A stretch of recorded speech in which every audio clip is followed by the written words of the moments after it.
Welcome to another special edition of Bigfoot and the Bunny for the Paranormal UK Radio Network. And this week we talked to Gail Hayssen and her husband David for a little while as well about being the subject of parapsychology experiments and testing and this sort of thing, among other topics, including shamanism and a whole host of things that kind of run the gamut. This was a super interesting interview.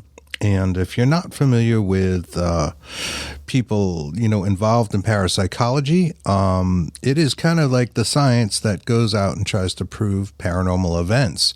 And, in recent times, meaning our lifetimes, very common names that come up are people like Dean Radin and Hal Puthoff and Russell Targ. And Gail knows these people on an intimate level. Like, they call her up and stuff, and she has some just amazing stories. We talked about a variety of things that ran from just hilarious to heartwarming and touching. And this was a great interview. We know you guys are going to love this. Let us know what you think. Reach out to us at bigfootandthebunny@gmail.com and let us know. All right, without further ado, here is the interview.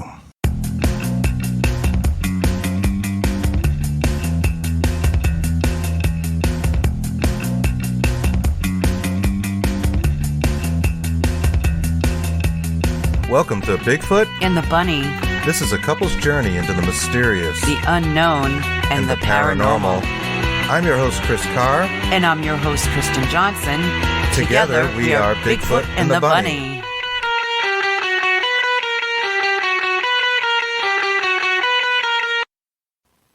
And we're live. Welcome to Bigfoot and the Bunny. Happy Saturday, folks. I am Chris Carr. And I'm Kristen Johnson. And we have a really great show for you. We did want to mention last week with our show with Cody Ray, Desbians, and Satari Hawes, we heard an awful lot of voices and things through the recording. And normally when we stream live, just due to our software, we notice there's an inherent hiss. But this was beyond this. I was hearing voices like in my ear, and you can see that we're signaling each other. Like, do you hear that? Do you hear that? Man, right in my ear. Yeah. And even our audience heard what appeared to be, electronic EVPs. Voice phenomena out there while they were talking, and they were having things going on their end. And it was really cool. We had a great time talking to them. But the really curious part is to take the recording that gets made when we do the stream and turn it into a podcast. Mm-hmm. And all those voices, all those EVPs I expected to be, clipping out of the live stream weren't there. Nope. So we went through the whole thing. At least in the software's recording of that, some of it we know was like streamed live to people, and they heard it because our audience heard it. And if you're out there, you heard stuff while we were talking about I love Liza the doll.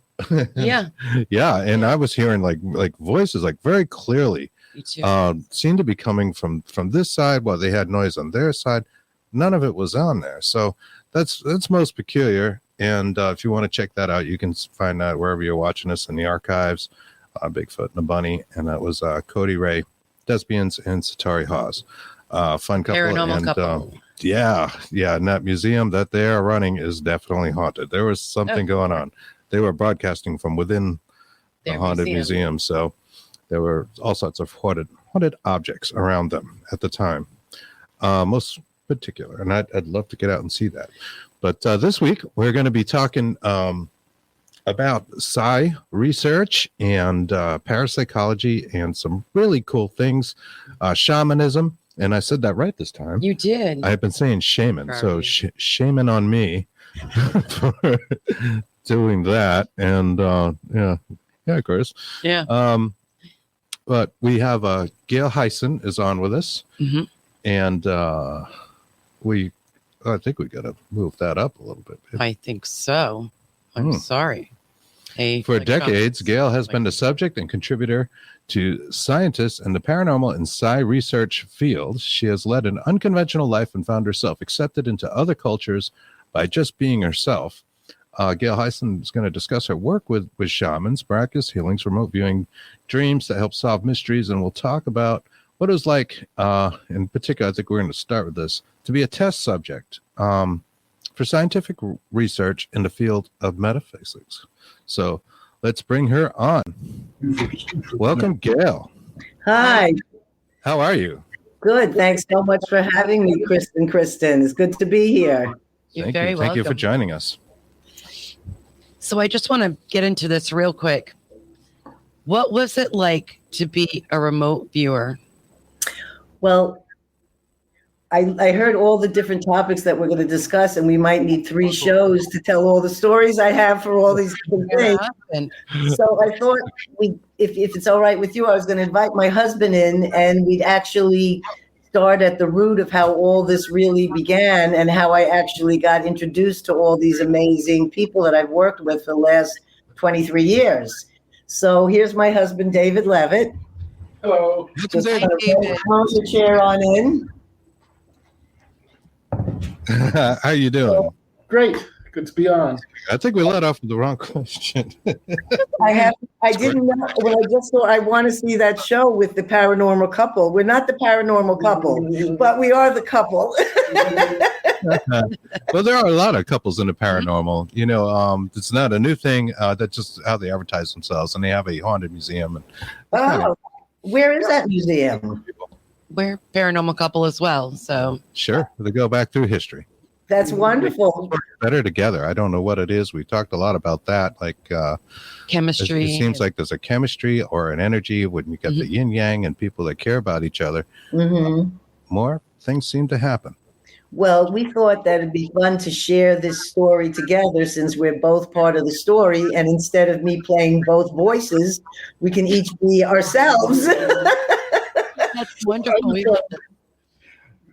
So we're going to start with how we met because we think that's sort of a magical story in itself. Awesome. Okay. Yes, please do. Back in 1960. Back in 1967, we were starting junior high school in Flushing. New York. And actually, my first psychic experience with Gail happened, I was 10 and a half. I was already less mature and 2 years younger than all the other 7th graders. And He was a childhood genius. He was 2 years younger than us. We were all in the gifted program. Oh, wow. Wow. Wow. and there was this very pretty blonde girl. And I remembered liking where I was seated because I could ogle her from afar and not be noticed. Not only that, I happened to be someone who didn't wear a bra, which that was the era at the time, 1967. And I'd wear these shirts that when I lifted up and raised my hand, I realized now all these young guys were seeing my boobs, but I didn't realize that back then.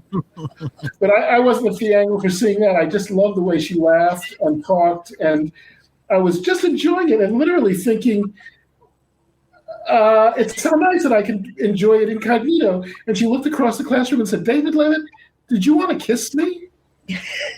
I'm 10 and a half, I said, yes, and I actually crossed the room and kissed her. Oh, wow. Oh, wow. And so that was my first introduction to psychic ability.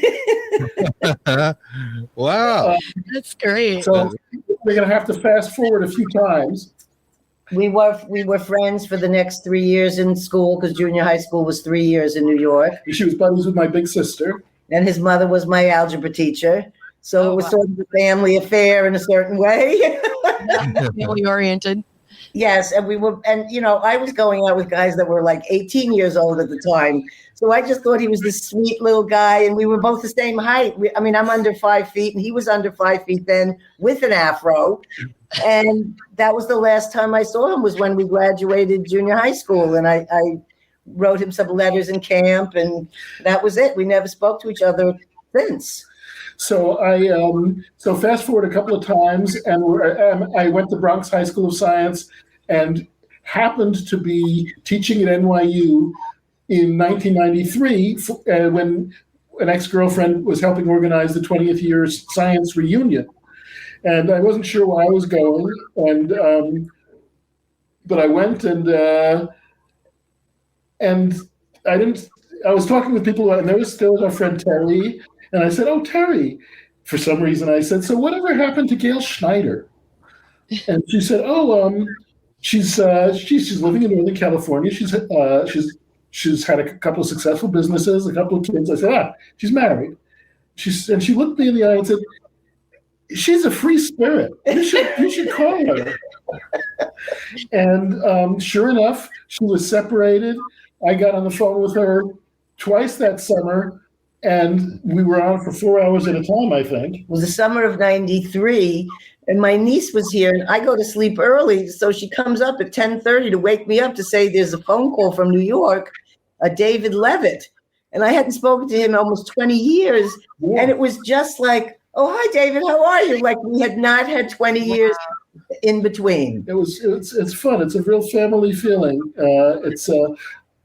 So he said to me on the phone, "I'm going to be coming to California, to Palo Alto. I have a job at a company called Interval Research, funded by the billionaire Paul Allen. Should we get together and have lunch when I get there?" And I said, "Sure." And we met at the Palace of Fine Arts in San Francisco. I came in my beautiful Porsche 928S, glowing in the most gorgeous maroon color you could imagine. He didn't even notice it. He was distracted by my white overalls, and my afro wasn't as big, but there was Panther Farmer or something. Right, and we were much thinner then.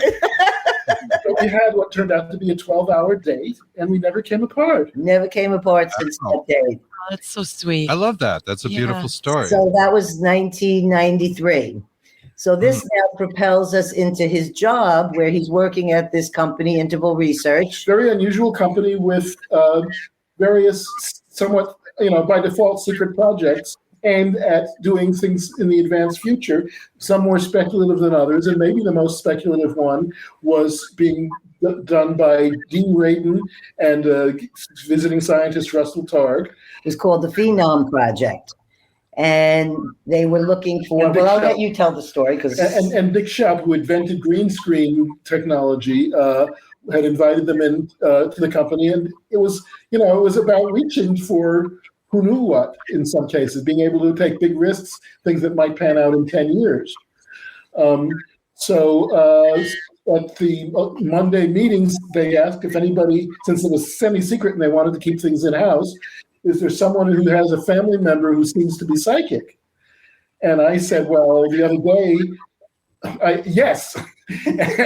And in fact, just the other day, my wife woke up and said, I was having the strangest dream that our housekeeper's son was vomiting, and the phone rings within seconds, and the housekeeper says, I can't come in today. My son is vomiting.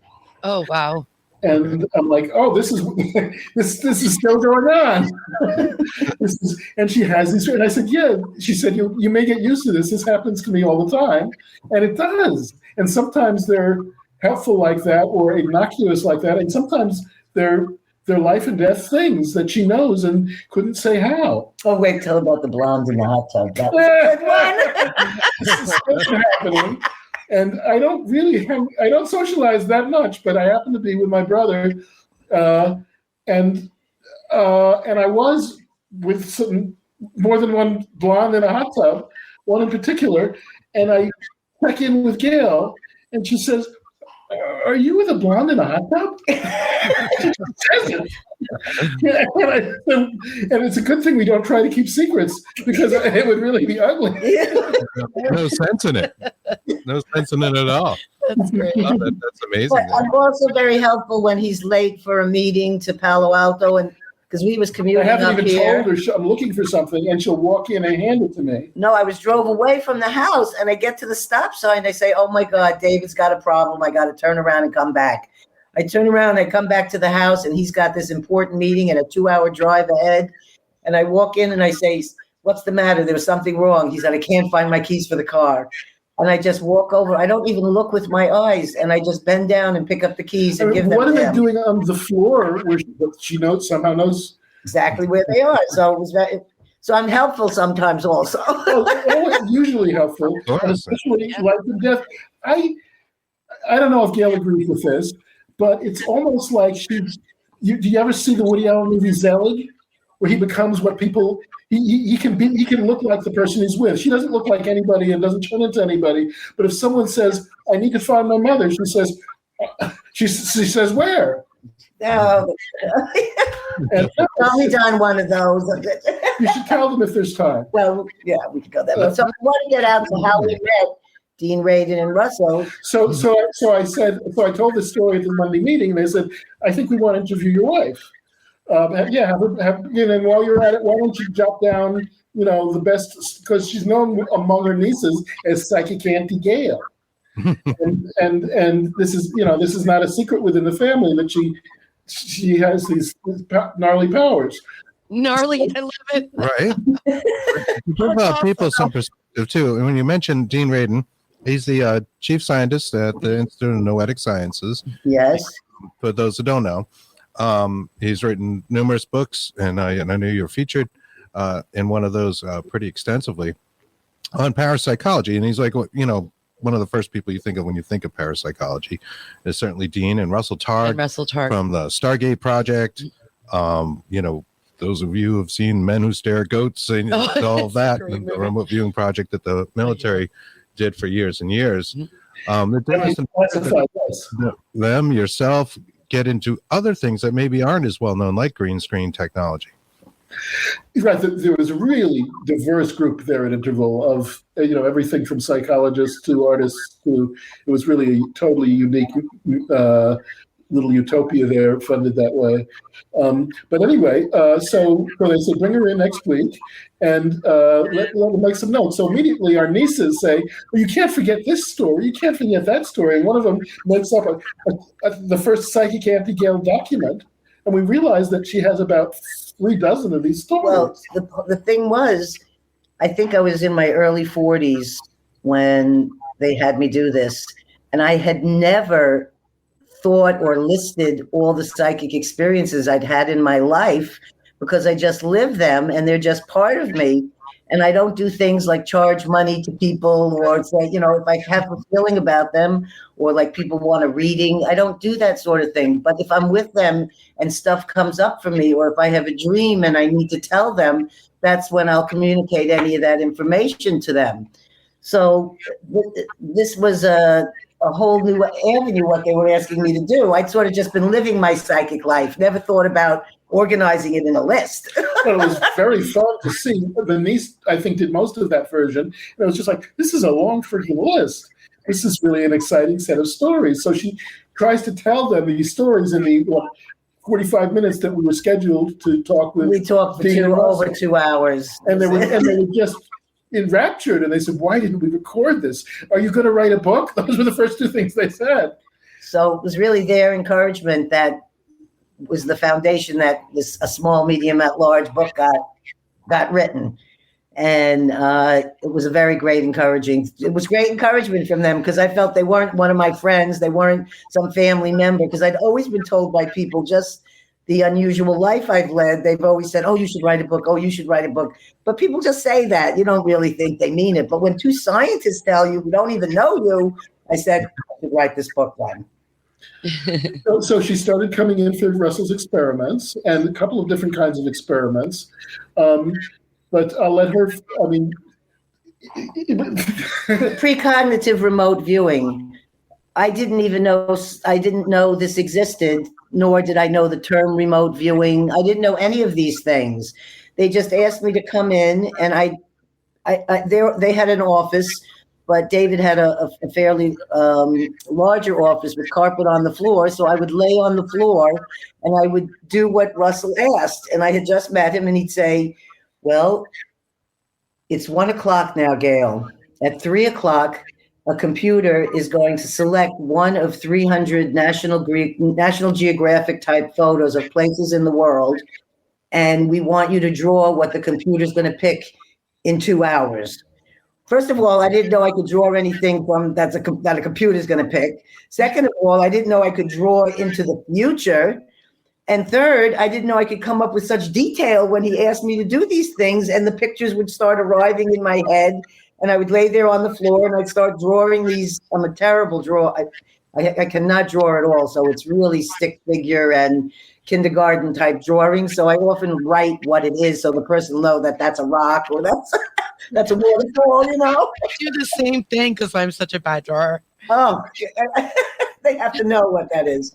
So I did not know that I could do this. And then he'd come back with the drawing and show me that I was drawing something that wasn't even selected. So in my 23 years of doing, different scientific experiments with them, I do what they ask to do, but on my own, I'm learning things about myself that I didn't know I operated at, or that I didn't know I could do that. And their experiments have shown me things I didn't know I was capable of doing that way, like seeing a picture at 2 hours ahead before. That hadn't even been determined yet. Right. Yeah, and that is an amazing thing about remote viewing. It could be a coin flip. It could be somebody else needs to tell somebody else to decide to pick whatever it's going to be, or maybe a binary computer, with the S's and No's comes back and tells you what the actual target ends up being, right? And it hasn't been determined. Local time is not even is not an obstacle. And Russell will do this all the time. You just know he'll just be calling about something or other, and he'll say, "Gail, what am I holding in my hand?" Oh, he just asked me to do that today. In fact, I'm going to plug in. He called me a couple weeks ago and asked me what was in his hand. Now I'm not. I said to him, "Oh, it's this bright, colorful item that it would remind me of if you were holding sparklers when you were a kid and you had a whole handful and sparklers were going and the lights, the colors were flashing off into the sky like that and sparklers." Sure. And he said to me, "You're 99.9% correct." He said, "I'm going to send you it in the mail." He didn't even show me what it was. And I think it was a computer scientist who made this. Employee number 5 from Apple actually made this. It's a friend of Russell's and mine. So I'll show you what it is. So I'm describing him this thing of bright colors. And this was the thing he was holding in his hand. Oh my gosh. And if you are listening, this is a box with electronics, and it has an array. It looks like, I don't know, about 50 LEDs on it, and they're all lighting up and kind of sparkly looking. Right? And you would hold it in your hand just like a sparkler. So Russell loves playing that trick, and he knows Gail is going to deliver. It's the oddest thing, I have to say. And something about the gentle pressure of expecting her to have an answer. He asked me to do one this morning, and I said, I'm getting ready for a radio show. But maybe you should tell about that bag. Oh, that's a good story. But there was a story I wanted to tell before we finished, which was about the end of the remote viewing and the interview. What happened following that? Oh, the 20 trials. I wanted to talk about the first experiments that I did with Russell and Dean, because we had a little difficulty problem that I had with it. And I didn't find out the answer until Ed May, who is also very big in the field here. You've heard of Ed May. And he was judging all the work. And the experiment would be completed after I did 20 trials, and we did them once every Tuesday. So I was writing things down that were not in the pictures when they would come up, and they would be cars and people and boats. And it would come up in the picture with having it, and I'd say, "God, I really saw that. I can't believe there isn't a boat there." Or I'd say, "In that one, there was a person standing here." Well, when I met with Ed May after he judged my work, I found out that, in fact, those were things that had been in the photos, but Ed had erased them out because they found that it was distracting for remote viewers if they added people, cars, and boats. So you would just see like the river, or you would see the road, or something, but you wouldn't see those other elements in it. But I was seeing the elements in it, but thinking each week that they were not there. Wow. And in the end, I found out they had been there. And had been removed. Removed. You were seeing the thing that you couldn't see. Exactly. Yeah. Well, that's interesting. So I thought that was interesting. And I didn't get that answer till months later, because we were doing, it took a few months to complete the 20 trials. Anyway, I just had to throw that story in. We got lots of comments from our audience. People love your story. And see here, we got one. Anita Allen says, we used to play a game guessing the Hershey Kisses wrapper color. You know, they come in different colors, right? So found out that guys with color blindness can have color blindness issues and psychic visualization as well. So I guess I can tell you a story about color blindness. Sure. Are you ready? Yeah. I don't know what happened here. I did this thing, so You could show and hide this chat thing. Yeah, we have to hide that.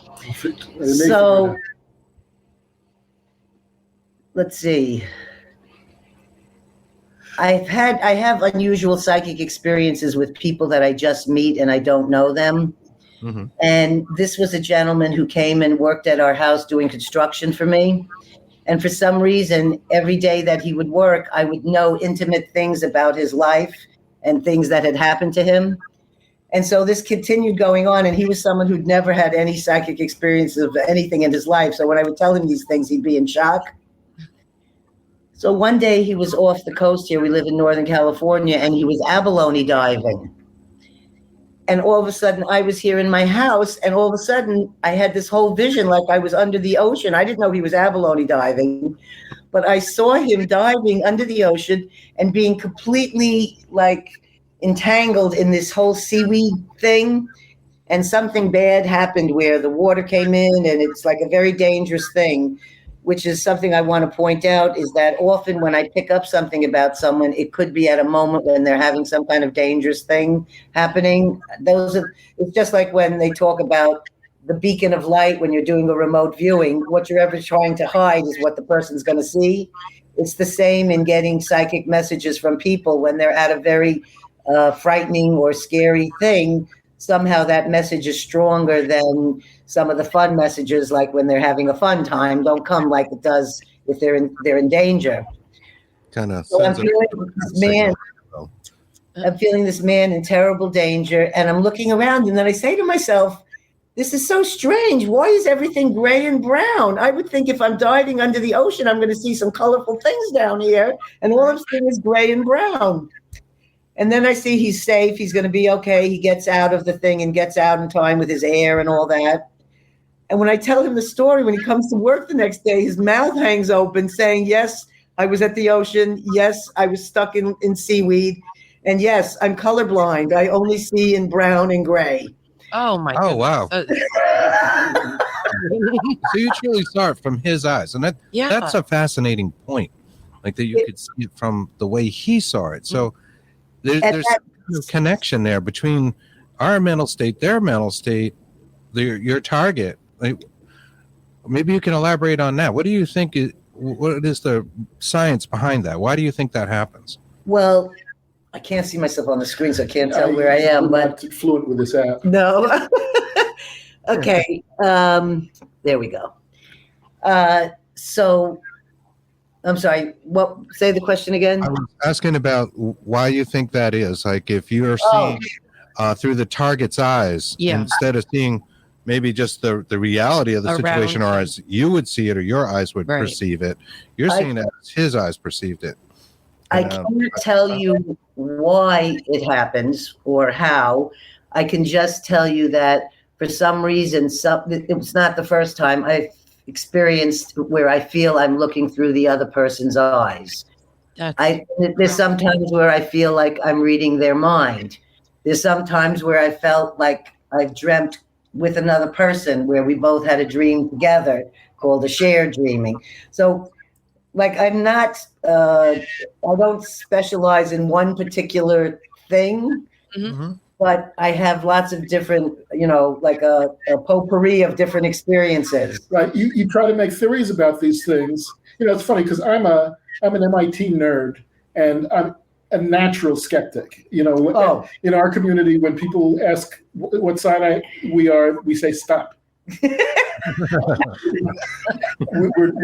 It's not my normal vocabulary. And here is this very, very perplexing person where I would have to ignore a lot of evidence in order to not believe that she has this snarly power. And it's and there's people, there's the Penn Jillettes who just become professional skeptics and ignore evidence and discount evidence. And I'm not like that, because that doesn't feel honest. Well, when we got together and we were sleeping together and we were all romantic, somewhere when we were in bed, I turned to David and I said, I just have to tell you this ahead of time, but once I start having sex with someone and we get involved, I said, funny things are going to happen and I'm just going to know things. I said, I just want to tell you ahead of time. It's just hard for me to explain it, but it's what's going to happen because we're going to become entangled together. But I was saying, you try and make theories about these things. Like you asked a great question about, are you reading the minds or the events? And her life is, in a way, a potpourri of experiments in this area. I'm thinking of Esther's mom. Right. That was one when I was trying to figure out whether I was doing, when I was 15 years old, I was doing medical diagnosis in this group called Mind Dynamics. And I had been trained, I guess, to be a remote viewer by Werner Erhard, who was very big he was the man who founded this EST and was very big in this self-help movements. And he also helped fund Russell. Right. He paid $50,000. He donated $50,000 to the Stanford research on the investigation into psychic phenomena back in those years. And I hadn't met Russell yet, so I thought it was very funny. The person who taught me how to do this was also the person that gave him $50,000, but we ended up meeting later. So they would have me do all sorts of different things, and I would be told the name, the age, the year, and the city where a person resided. But the person wouldn't be there in the room. Just the card with the information and what was wrong physically with the person. This was only strictly medical. And I had a natural talent for this right away. I was able to do it within the first day of the course when you're really supposed to do it on the fourth day. So at 15 years old, I'd sit there with all these adults, 150 people in a room, and we would be doing these practices of these cases, they called them. So all my friends and other people asked me to do this for them, just like you do sort of a reading. And I questioned then, was I reading people's minds and they were holding the card and that was how I was getting the information? I really didn't know where it was coming from. So my old girlfriend, Esther, that I grew up with since we were 5 and we're still friends today, I was doing her mother. And when I was doing the case and I'm looking at her body in my little workshop in my mind, and I say to her, I think it was an arm. You talking to the mother? No, I'm talking to Esther, and I'm saying, I'm looking at your mother's body in my mind, and I'm seeing that she had a broken arm. And Esther said to me, no, my mother never had a broken arm. So she went back and told the mother all the different health things I had said. And her mother said, oh, yes, before you were born, before I had you children, I had broken my arm. Wow. So that was when I knew I wasn't reading the card. Because the questions you're asking me, I've asked myself, but I'm not a scientist and I don't have an exact definite answer for all these things. I know nobody really knows the answer to that, but I just have my experience. There's one of the phenomena, how you feel about it. Say that again? Since you've experienced this phenomena, I just was asking how you feel about it. I realized nobody knows all the answers to all these things, like why, but it does seem to bring about a certain connectedness, right, between people, right. Like how we're all connected. How, when you think about how telepathy or remote viewing could possibly work, there has to be some kind of connection between people. Absolutely. That isn't visible to the naked eye. Energy, frequency.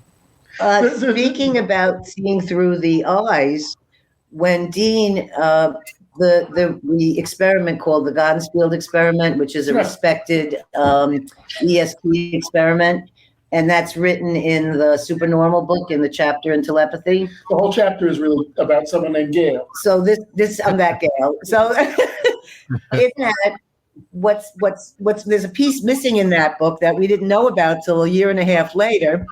But what he had us do was, I was in the Faraday cage, an electromagnetically shielded room in the lower part of the research department at the Institute of Noetic Sciences. I used to volunteer work there, and I also worked there for a while when Dean was there. And upstairs, Dean would be sitting at his computer, and he took that contractor guy, Tom, and had him at the computer. Tom had never done an experiment in his life or anything psychic, but he wanted to test him because of the strange experiences I was having, knowing all these things about someone who I just met. He's the colorblind guy. He's the colorblind guy. Okay. So we go in, Tom's there, he looks at the picture. And for me, when I do remote viewing, I see the thing within the first 30 seconds. The first minute, I'm done. After that, I make up stories and things just come that really have nothing to do with it. But I'm sort of like, I'm like bored. I don't know what I'm supposed to do. I'm supposed to still be looking at this thing. I'm supposed to describe the target.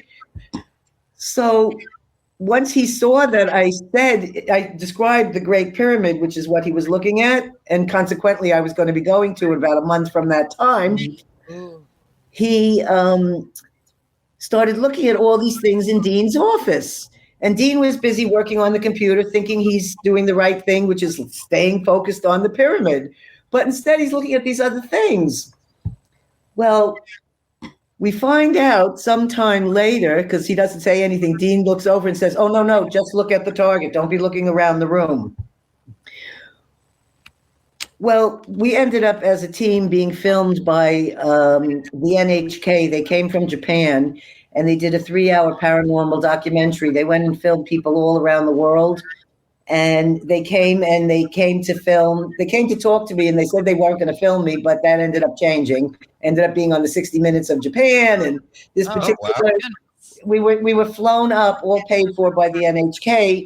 They flew Tom and his wife and me and David up to Seattle to the Washington University, where they did. It was only the second run of this experiment with Dr. Leanna Standish, who's a they study the brain. Neurobiologist. And neuroscientist.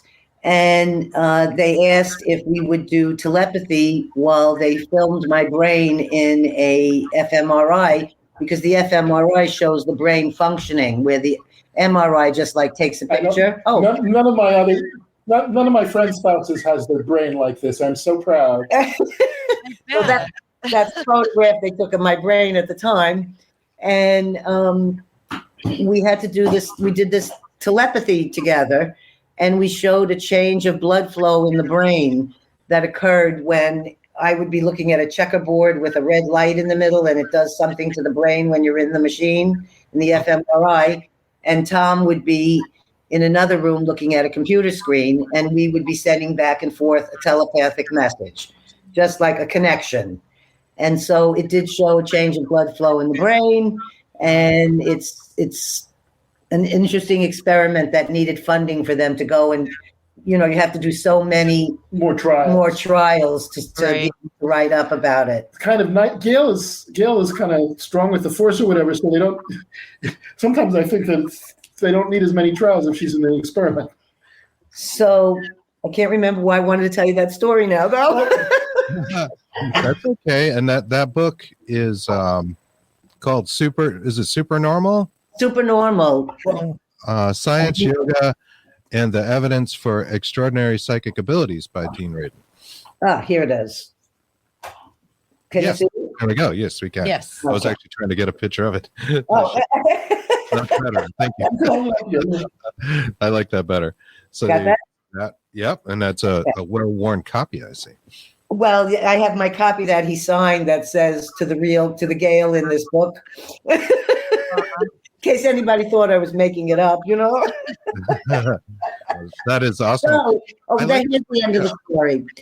So when they came to film us here, before we went up to Washington, this is where they decided, after they met Tom and I together, they asked Tom, well, have you ever had psychic things happen? Or what was this experience with you and Gail? So he told them about the experiment. He said, and so I stopped looking at the pyramid photo, and I was looking around Dean's office, and she would describe each thing I was looking at. But Dean didn't know that's what he was doing. Dean never even heard this story for 1.5 years. I never knew the story because he was a quiet guy who's never been in an experiment. He thought that there was something wrong looking away from the pyramid, and there the whole time he said, but Gail did describe everything I looked at, from the sealed room. Again, seeing through the through his eyes. Right. And we didn't find out. So there's a camera on him, and these Japanese people are filming this. And that's what you see now, and the erased cars and people. You get a sense of what the challenges are of people trying to make structured scientific experiments about these things, and sometimes missing the entire thing. Well, I just feel like my job when I do this is I want to give them as the best result as I possibly can. So my intention is always to do the best I can when I'm with them. But I don't know really what will ever happen. I've just been very fortunate that on camera, when it was a spontaneous thing, I didn't know I was going to be filmed for this Third Eye Spies doing a spontaneous remote location viewing. All of a sudden, they just said, "Would you do this?" Mm-hmm. And I seem to work fine on these spontaneous things. The missing person thing was very unplanned, completely unplanned, and she felt an obligation because there's a guy waiting in his therapist's office wondering where his mother is. Do you want me to share the missing person story? Sure. Oh, sure. And when you say Third Eye Spies, is that the Third Eye Spies documentary It's on Amazon presently? This is the Third Eye Spy documentary. Yes. Documentary by That's a great documentary. It really is. Yes, and that's also the icon for an app that I'll show you after I tell you this. Okay. Why don't we show them the app first, or tell you the missing persons? I'll show the app briefly. Let's show the app briefly. So there's that's the same icon. This is the launching of Russell's second ESP training app. I believe you both have seen this app before. Yeah. Yes? We have them both. So this might be hard to read, but it's a little bit like those precognitive remote viewing experiments where it's very hard to see. It's too hard in a way. But you're asking a couple of questions like, is there water? When you're exactly.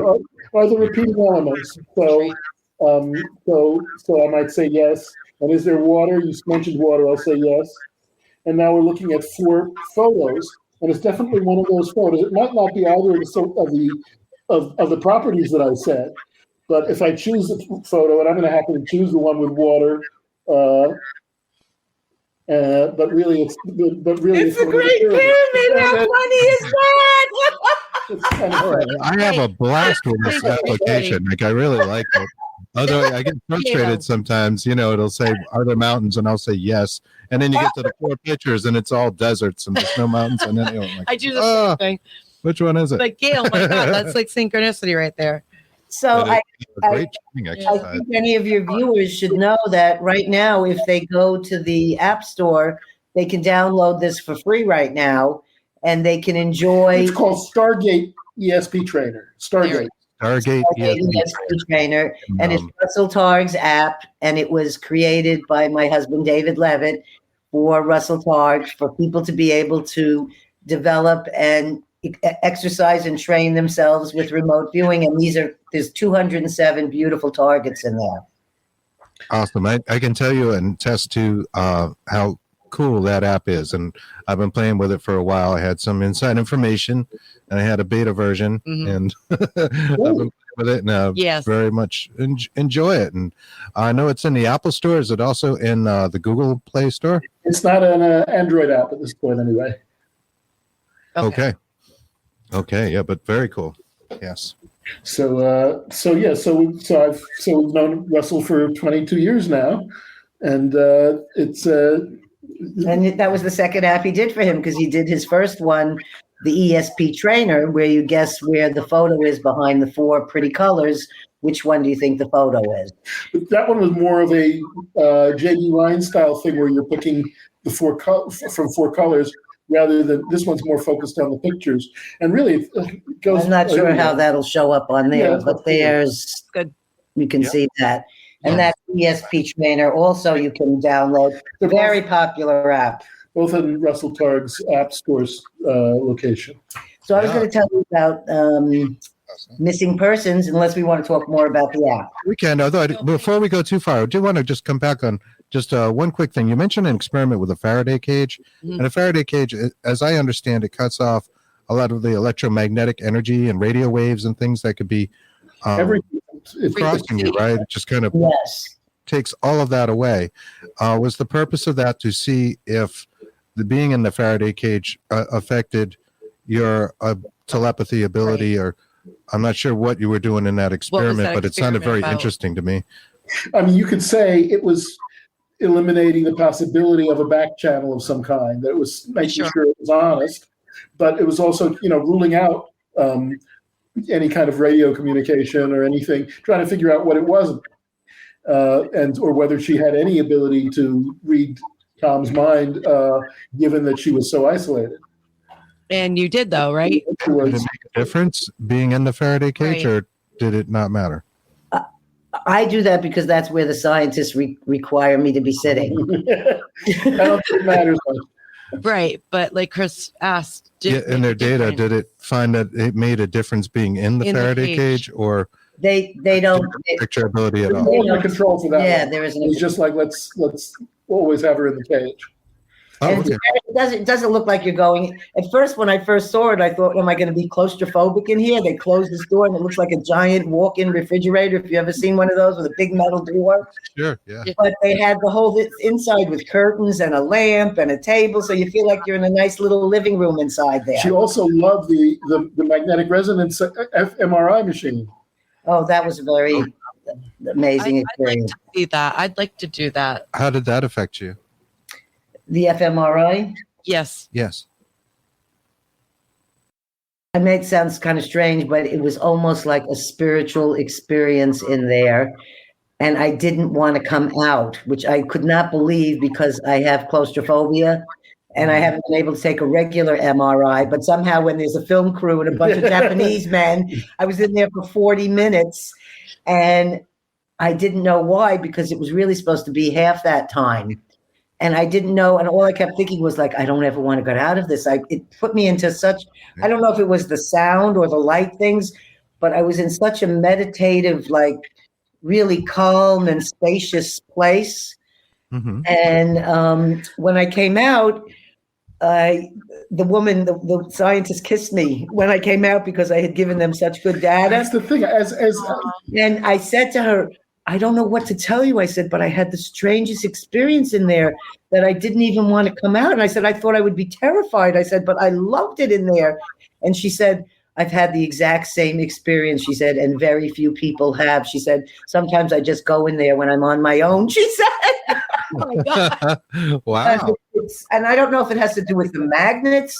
Or the magnetism or the noise or the something, but I was never able to take a regular MRI after that when I needed one for medical reasons. I went completely hysterical. I couldn't go in there. Wow. But I think you're right. It's about, there's some collaborative thing where the fact that we were literally cheering outside. I don't think you could even hear most of it, but they're buzzing around with all these scientists saying, look how good this data is. And Gail is pleasing them in these very intimate ways. Speaking of that, we also glossed over one other little aspect you guys touched on, and that was when you first mentioned you were having sex, and you said, I knew you expect some weird stuff to happen. And what was some of the weird things that happened when you guys connected in that way, in a physical way and intimate? Well, I think I might start blushing. I don't know. Wait. You guys brought it up.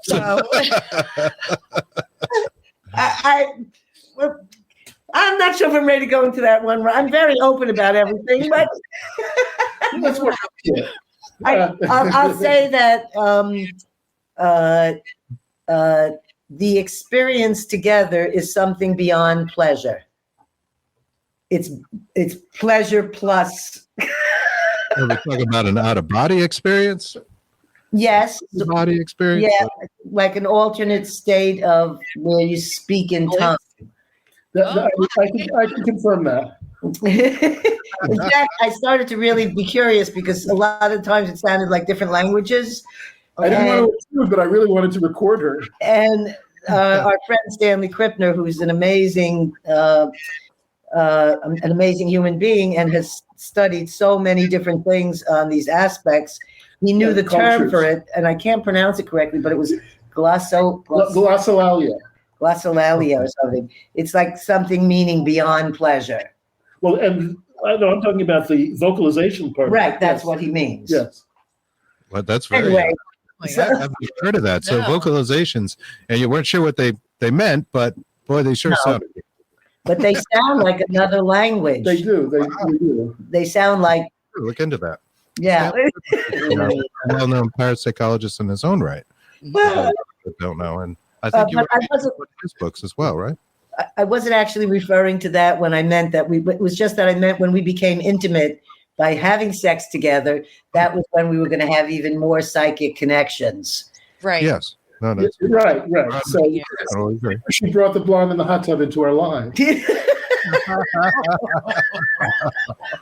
Nice, just materialize. You guys are great. Yeah, that's awesome. That's awesome. Thank you for talking on that. That was a little elaborate. definitely an outside question. I wonder what you getting at in terms of it's not seeing through their eyes always. It's not perceiving stuff that even they didn't know, like Esther and her mom. But it's a field that gets created so that when a therapist that she had spoken to that knew about her powers, read her manuscript, calls her up out of the blue and says, I have a patient who wants to know where his mother is. She does a wonderful piece on this in Medium, Gail Hayssen at medium.com, where she's missing persons, where she says she asks the son, do you think your mother's alive? And he answers. I'll let her tell the story. But the point is, she says it's like he knew the answer, and it was like I had to clean his glasses. So I'm going to share the story, but I'm not going to say any of the names because I always like to protect the persons. Sure. And actually, some of the people have passed away that I'm talking about in it. But it was a famous. I'm getting a call, so I'm going to run. David's checking out here. Love talking to you guys. Great to meet you. Oh, thank you, David. Thank you, David. Thank you.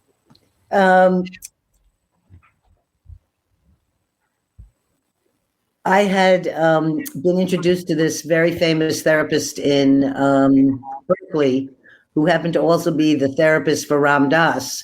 And I had an interesting story with that also when they asked me to do something psychic with that, but that's another story. And he read my manuscript, A Small, Medium, at Large. This was some years ago. I still haven't published it yet, but working on that. And he said, I might call you someday. And I didn't know what he meant about this, but 6 months after he read my book, I get this phone call and I'm in the kitchen, I'm washing dishes, I'm cleaning up, the phone rings, I pick up the phone and he says to me, I have a client here and his mother's been missing for 8 days and we're wondering if you can tell us where she is. I had never done a missing person anything in my life, so I had no idea whether I could do this, I was like, but he decided from reading my book, of course I could do this. So I said to him, well, let me talk I said, I don't know if I can do anything like this. I said, just let me talk to your client. So the client, the son of the missing person, gets on the phone and he said, my mother's been missing. He said, I just visited her in Colorado. We had Christmas together. I came back home. I received a check for $700 from her, which was a lot of money, and I couldn't figure out why. And I was calling to thank her, and I've never been able to reach her, and it's 8 days now. And we want to know if you happen to know where she is. So the first thing I say to him is, did she have cancer? Was she very sick? Was there any problems? He said, no, she's perfectly fine. She was healthy as can be. She's a hiker, a backpacker. She just moved to Colorado to be with her new boyfriend. So I said, well, you're her son. I said, you're closer to her than anybody. What's your gut feeling? How do you feel right now about your mom? And he said, I don't think that she's with me anymore. I think that she might be gone. And I said, well, you have to trust your gut feelings. Let me talk to the therapist, the psychiatrist. So the psychiatrist gets on the phone and I say, oh my God, I didn't know what to do. Once he got on the phone, I said, I got all these images. I said, I'm not going to say your mother's dead. I don't know if his mother's really dead. I said, but I saw this big giant boulder. I said, and I saw this car parked next to the boulder and a woman slumped over the steering wheel. I said, I didn't see any blood or fear or danger. I said, that's the dead person sitting in the car. I said, but I'm not going to tell this to someone. First of all, it's none of my business to be able to tell them what's happening and whether she's dead or alive. He needs to discover this on his own. I said, so I'll tell you, but I'm not willing to take that responsibility to tell this young 24-year-old man such information. Maybe it's not right. Maybe she's fine somewhere. I don't know. So they speak to the Colorado police, and they tell him my information.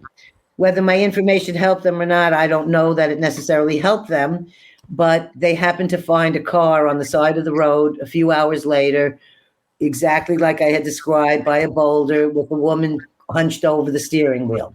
And by the way, these are not pleasant. I'd prefer looking for the Great Pyramid. This is not, Right. I can imagine. Certainly a blessing and the curse, more like sensitive. combination. It's energetically for me, it's very heavy. And so they call me back. He calls me back, the psychiatrist, not the son. And the psychiatrist says, the police have contacted me, the Colorado police. They want me to ask you another question.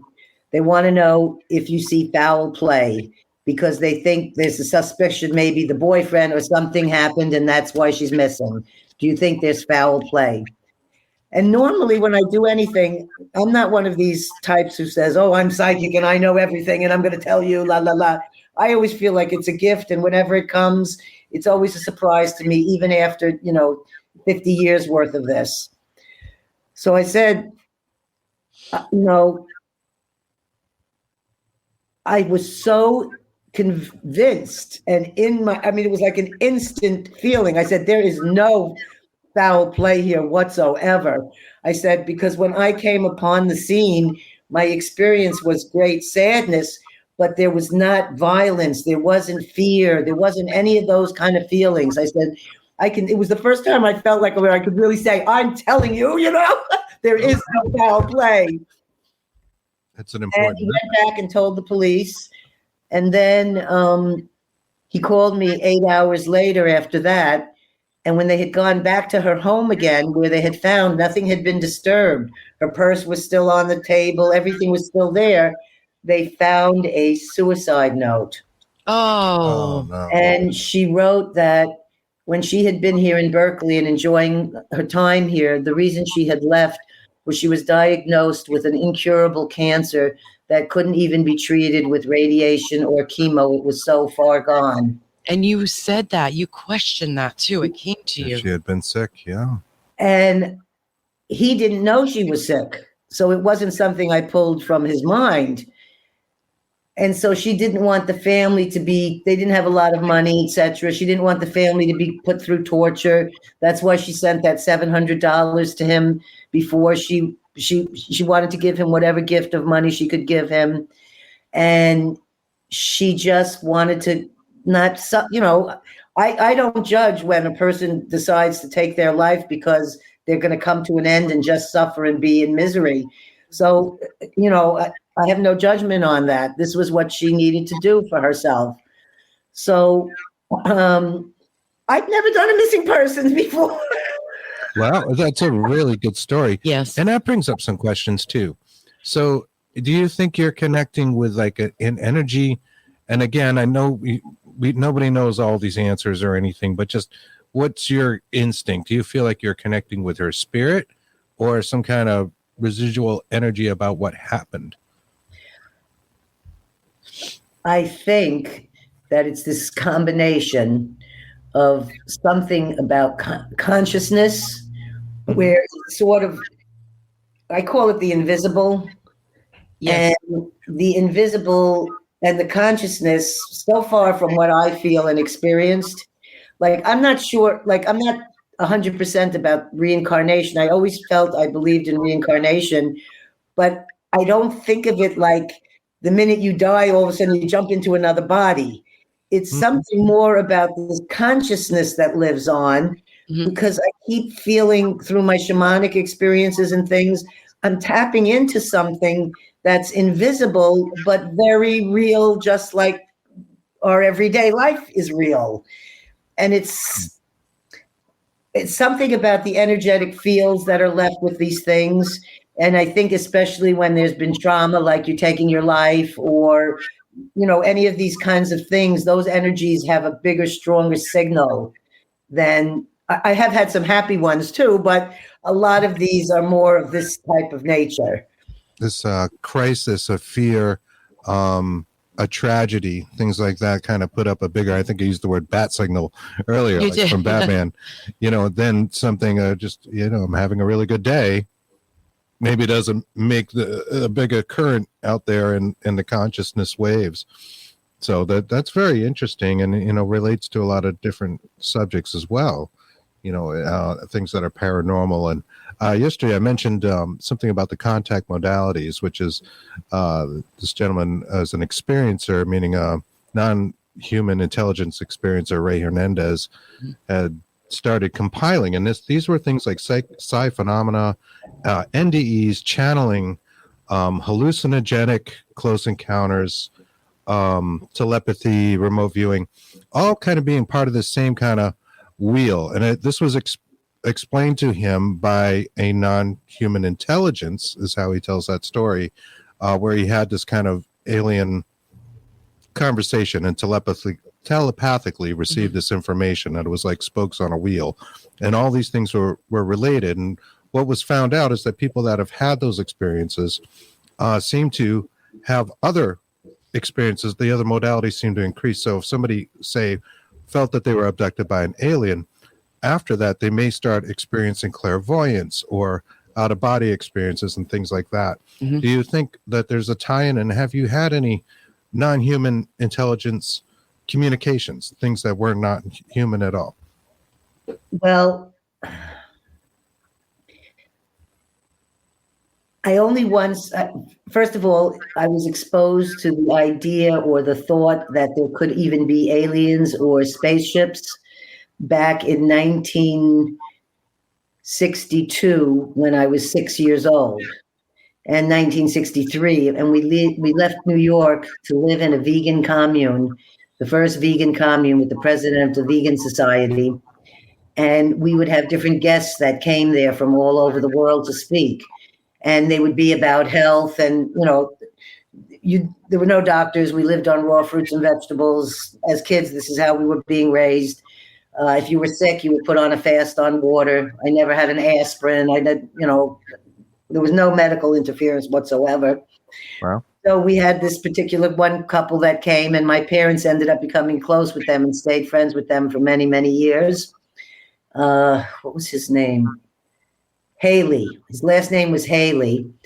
Don, or I can't remember his first name. Dottie was her name. And when we went to their home, because we went to visit them, he showed us pictures that as a six or seven it was something I never forgot, was listening to him stories of his story, giving his talk at this, commune we lived in, about how he had been abducted and gone off on this ship into a, which I didn't say no or yes at the time. I was only 7, but the photograph he showed me of this, flying saucery kind of thing, I never forgot seeing that image or hearing his story of having said that. So I think when you're young, just like when you learn, if you have people that work for you or families that have other languages that they speak when you're a child, you're able to adapt to other languages much easier than if you grow up and you just start to decide, I want to talk Spanish now. Well, I think these little kind of plantings of these, I saw phenomenal healing. I saw healing without medical interventions. I saw things like this man with the flying saucer picture. So I think that dropped little seeds in myself, including my grandmother, who always spoke to the dead. So I had a very nice eclectic thing of people doing things like that I never shunned or said, oh, that's not, I wasn't that kind of kid. I was interested. And some point in my years, it might have been in my late 20s or something, I decided I wanted to venture into that alien thing. And I had one experience and it freaked me out. So I said, I'm never doing this ever again. What was the experience like for you? It was very strange. I'm not somebody who watches sci-fi. So I don't know where these images came into my head, but I had said, what is this with the alien thing? Is it really real? And I was kind of trying to find out. And I've had very good information often when I ask questions and I would go to sleep and have a dream, I would get information that I would need for some things. Mm-hmm. Like my sister would say, what am I going to have? What's the birth? And I would tell her what the child would be with the exact weight that she was born, 2 months before she gave birth. Wow. So I was always doing that kind of thing. So I was like, what is with this alien thing? Is this really real, or is it one of these hocus pocus or whatever? And I go to sleep and I have this bizarre, sexual, strange experience where I guess this is the right show to say it on, but I'm just saying it. I'm not saying I believe I'm not saying anything. I'm just sharing what happened. Sure, it's okay. Sure.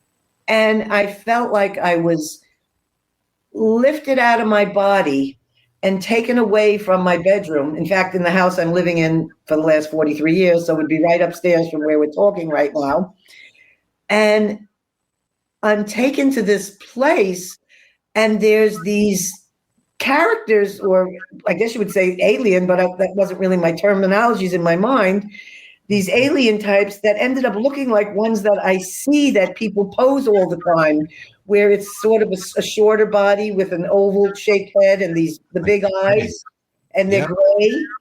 And I'm thinking to myself later, when I saw those years later, I said, wait a minute, that's what I saw when I had that crazy dream thing. Isn't that interesting? Because you haven't seen that imagery before, but yet there it was. And then years later, when I saw it, I said, how did they see my imagery? You often do dream similar things around the world.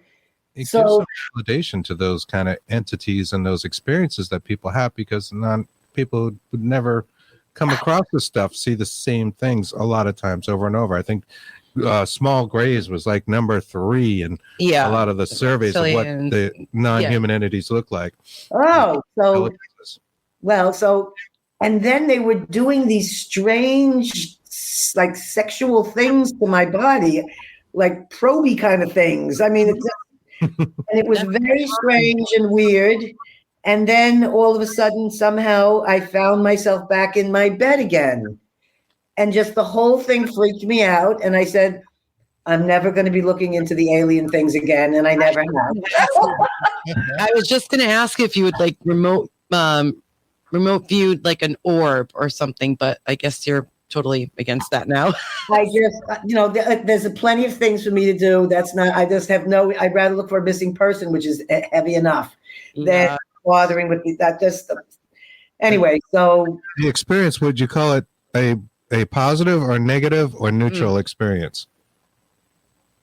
It was a mixture of, it didn't feel like a dream, and I couldn't tell the difference between the dream and reality and what was real, and that was a bit frightening. Okay, so it was a negative experience, too. It didn't make me want to keep looking into alien things. Well, we get it. Had enough of that with the probing. Thank you very much. I kind of like that one over there, but we're gonna leave that go. Okay. Exactly. So I was at an international remote viewing conference, and I was taking Russell because he doesn't drive, and so I was driving him over to meet. There was going to be a big reunion at Hal Putoff's house. He was having a barbecue. Yeah, we know so everybody was there, and we had to give someone a ride. And I don't remember what her name was, but she was the big woman on UFOs, and she had gone and interviewed the man who was dying, who had been at the Area 51 or something, I think. I'm not good with all the names and facts and that. Just that I had her in my car for 30 minutes while I was driving, listening to all of her things. And I was like, uh-oh. I'm not here. Again, No. We have everything on the show where authority, the jack of all trades, authority of none, I guess, right? We have our own paranormal type data that we present. Obviously. But we're just interested in everything, this whole spectrum of phenomena, because I do think it is somehow related and tied together, and there is something to that. Just we're all kind of connected. The question you said about do you think that, like, say, that man who felt that he came back with this circular wheel of all this information and that it came from a non-human? I think that things, for me, my personal feeling is things affect me. Like if I go to ancient places, like I laid inside the tomb inside of the Great Pyramid. There was the king's tomb thing that it was like a bathtub looking thing. And there was nobody up there but us and two people. So I know you're not supposed to do it, but I had to lay inside that. And my son did it also after me, but the rest of my family didn't. But when I laid in there, the feeling, the intensity of that sound just came out of me. And I can't sing, and I'm not, I can't do an ohm perfectly or any of this kind of stuff. But in that moment, the energy inside the middle of the Great Pyramid and having that stone, my whole body was just surrounded. It was like a tub, so it was a small thing. Right. Mm-hmm. And to have that all around and above your head, so that it's places like these, it's places that I've gone to around the world, that when I'm in strong, powerful places. In fact, I was with Russell in Merida, Mexico, and I had an intense Kundalini experience, which I've had quite a few of them. And it's had taken me my lifetime to understand them, because they come spontaneously out of nowhere, and they started in my 20s. And I've had about 8 or 9 of them in these, 66 now. When they happen, I've found some of the things now that occur is that it's when I've been in what they call energetically powerful places. Mm-hmm. So I'm saying I do feel that you do get affected or opened up more. These were not, I'm not saying it for me, it was an alien type thing where an unearthly thing gave me information, mm-hmm. but going into places of power does something that opens up my psyche more, or that I hear or know more things after being in those kind of situations. When I traveled alone all over Asia, I went to cooking school in Hong Kong for a few weeks. And after I finished cooking school, I ended up traveling for another 4 weeks, not knowing where I was going to go each time. In those days, you could have an airplane ticket that you could just keep going until you got back home. You could just go to the next country or whatever. Sure, yeah. And I lost a friend while I was there. And I knew he was more than a friend. He was the first love of my life that I'd gone to Woodstock with. That was the boy up the street who I grew up sitting at the bus stop waiting for the bus thing, drooling over him. But he was 5 years older than me, and I'm a young little kid, But when we got older, we got closer in age, how that happens. So he became my first boyfriend in love, and we had come to California together, and he was dodging the draft and the FBI and the Vietnam War. And I was in Hong Kong, and I was in vegetable carving school, where they teach you how they make pagodas out of giant carrots. And it's a 2-year, you have to study for 2 years before you can carve this, but they're just showing you, you're going to carve a few flowers and, a couple of small little things. And while I was in there, my throat started closing up and I couldn't breathe. And I turned to there were 6 or 7 of us in the class, and our teacher from the junior college here where we live took us on this cooking tour, because she was from China and her family lived there. And so we had a very intimate, cooking tour of Hong Kong, and we got to go with her into mainland China. So she was, someone we could get advice from. And when we went to different temples, she taught us how to pray properly in the temples. And these temples are really old places. When I talk about energy, it's intense energy in these places. And so I said to her, I have to leave the classroom right now. My friend just died. He's choking. He can't breathe. And I know he's dying right now. So she said, here, go get in a cab, go to the temples. So I hired this cab guy, which would take me all around to temple. And I prayed in every temple for the soul and the passing of my dear, loving friend. And I called back, because in those days, there's no cell phones, right? This is in the 1984 or something. Mm-hmm. And I call up my husband and I say, Ricky died. And he said, you know, his mother would call you because he's in San Francisco. It's, we're only an hour away, right? He would call. You would get the call. You know, he's not dead. He's fine. And we didn't even have message machines in those days. Then I call up my friend Ray, who was his closest friend, and says, no, Ricky's fine. We haven't heard anything. We're sure he's fine. So I continue on my 4 weeks of travel through Asia, and I have one psychic experience after another. Every day I'm inundated, and I just wake up from dreams and I see the clothing people are going to wear. Like we were going down the Li River in the middle of mainland China, where all we've been served is frog legs and unusual foods. And I have a dream about, it's barbecue chicken, real regular barbecue chicken. And I'm thinking of having this dream because I'm craving some American food or whatever. We get down to the Li River, we get on the boat, they start drumming and sailing down the river, and they bring us each a platter of barbecue chicken. And I am beyond besides. You can imagine. Wow. So what I'm trying to say here is this experience of being connected to someone who's in death, even though I have no knowledge that he's actually dead, but I'm experiencing it minute by minute. And every day I'm having amazing psychic things that happen. I get home 4 weeks later, and my husband picks me up at the airport, and he turns to me like this, and he hands me a letter. And I open up the letter, and it's from Ricky's mother, and she had written about the love we had together, and that he had passed away on the day that I had said, and that she had been trying to reach me, but that when she called at home here, there was no answer because my husband was at work. I was in mainland China, and he had no phone machines. So she wrote the letter, and of course, I had a ton more of emotion. I'd been crying for the whole 6 weeks since I'd had the dream there.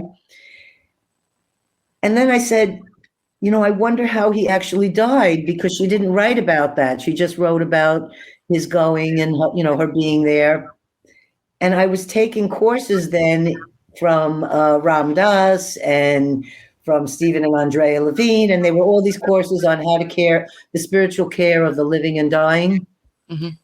And I'm taking this one class on death that's being taught by this man who unfortunately had a terrible accident. He was a mountain climbing teacher in Yosemite, and he was sleeping in a field, and they hadn't seen him, and he was run over.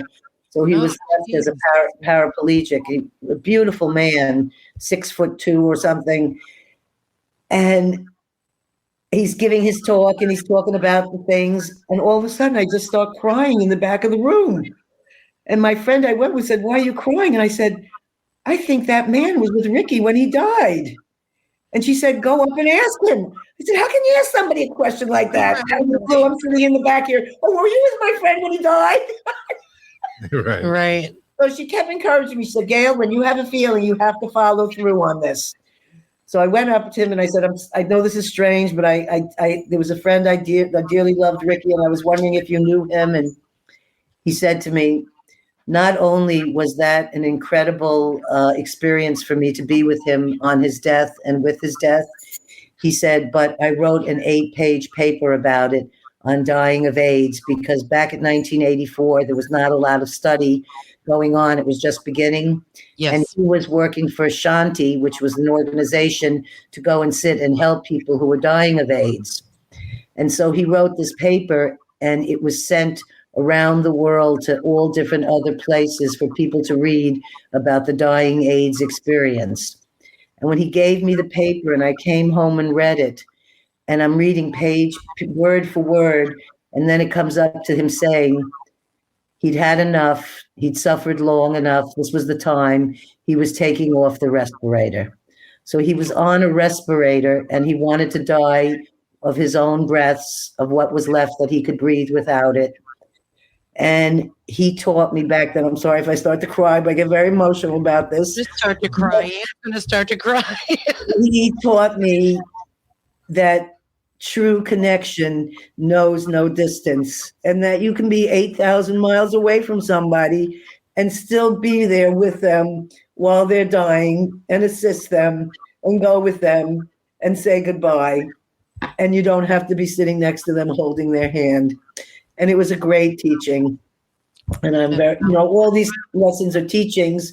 And my whole feeling about talking with you or anyone else is that I'm hoping that anything I share can either open up another person to either share or for them to heal in some way about some experience they may have had.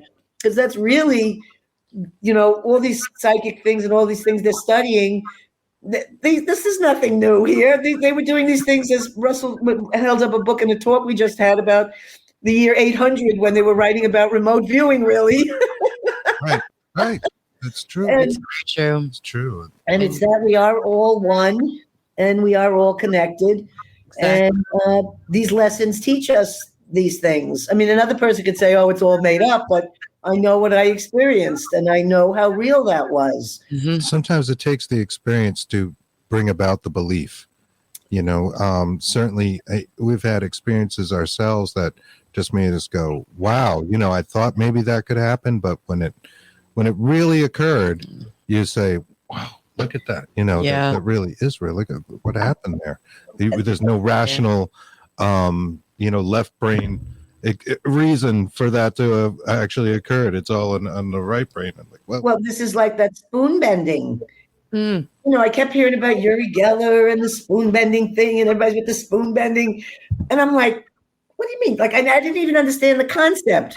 Do you just bend the spoon or do you hold the spoon? It just does it itself. I mean, the whole thing didn't make any sense. But I always feel like, maybe it's real. You don't know until you check it out. So I never believe it and I never don't believe it. I would like to see it. You know what I mean? mm-hmm. You haven't seen it yet? Oh, I could have brought you my fork down. But That's right. We spoke about that last night. Oh, yes. Right. Yeah. So we were at, I think it was IRVA. I think it was the International Remote Viewing Association Conference. Mm-hmm. And this gentleman who I believe has passed on now, Jack Huck, Heuck, something like that. He was like the man of spoon bending. And so he would do these spoon bending parties. So when you'd go to the conference, they'd say later on, you can go down into the, and you're in a fancy ballroom, a big room that's in a hotel of all places. And I'm thinking of things like this, like in shamanism, you're out in nature or this and that. You don't think of it as being in a ballroom in a Hilton or something. And the whole floor, they have tablecloths on the floor and it's covered with hundreds of pieces of silverware. And the silverware is all on the floor. And Jack is there and he said, now walk around the room, look at the piles of silverware. And when you feel the piece of silverware calls to you, take that piece of silverware with you. That's the one that you'll use for bending. So I think there was 150 people there and they're all walking around. And I pick a spoon and we go and you sit back in the seat and he's giving your instruction. And before he starts with the instruction, there's a little old lady sitting behind me, which now I'm a little old lady, but back then it was a little old lady. And I say to her, have you done this spoon bending before? Or how come you're here? And she says, oh, I'm a retired school teacher. And actually I'm here because one of my students, I think it was Paul Smith, but I'm not sure. One of my students is here speaking at the conference, and I just wanted to come and see what he's doing. So I decided to come down to this spoon bending. And she's sitting like this. She goes, and I've never heard about any of these things or any of this. I'm just a school teacher. And as I turn around and I'm looking at her in the chair, and we have not begun the information yet of what we're supposed to do, she's holding the spoon like this, and it just starts to bend over in half like that. She's just this guest looking to see what her grown student is doing with nothing to do with the paranormal. She's holding a spoon that's bending in half, and I'm freaking out. So I have a spoon that hasn't done anything. We haven't even begun. And I start yelling for Jack, and I'm going like this, Jack, something's happening here. So he comes over, he sees the spoon, and he praises and said, this is amazing. She's done an amazing job. But we haven't begun yet. So he starts off and he says, hold your piece of silverware. And everybody, 150 people are screaming at the silverware to bend. So it's all room, everyone's going, bend, bend, bend. And you're holding this thing. So I'm having no response with this spoon. I'm feeling like a failure. I know it can happen because it happened with the woman behind me. So I go back to the pile of silverware and I say, I need a new piece of silverware.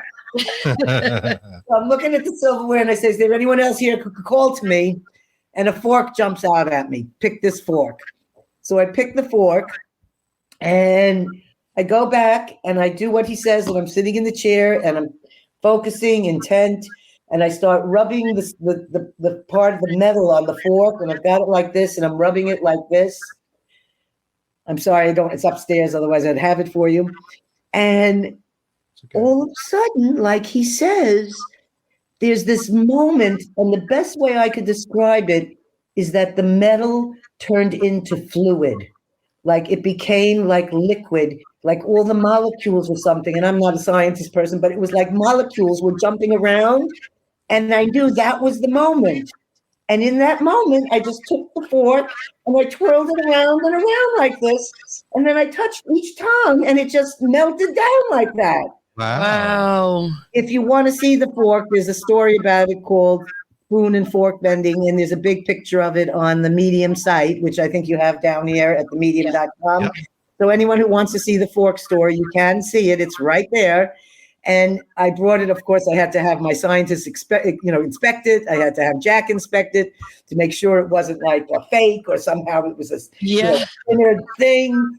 And I remember Russell, who's, has sight issues, hard to see. And I remember him looking at it like this. He said, yep, that's it. He said, you can't do that, twirl it around twice like that. And since then, I've tried to see if you could bend it back out of that shape. Mm-hmm. Never could I bend it back out. It would probably break. Wow. Right? Yeah. I mean, it's kind of the thing with the spoon and fork bending. They say, if you were to actually take these things and bend them, and I think it was Joe Gallenberger we were talking to. He also was telling us about, he showed us a bent fork. He talked about somebody in a class tying a pencil into a knot, a wooden pencil. And it's impossible, right? So that something molecularly would have to happen so how does that to the pencil, to the utensil, to become like a liquid, like you mentioned, to be able to tie it. So how does that happen? How do you think that happens? Our brain? I don't know. Energy, frequency. I mean, this is like quantum.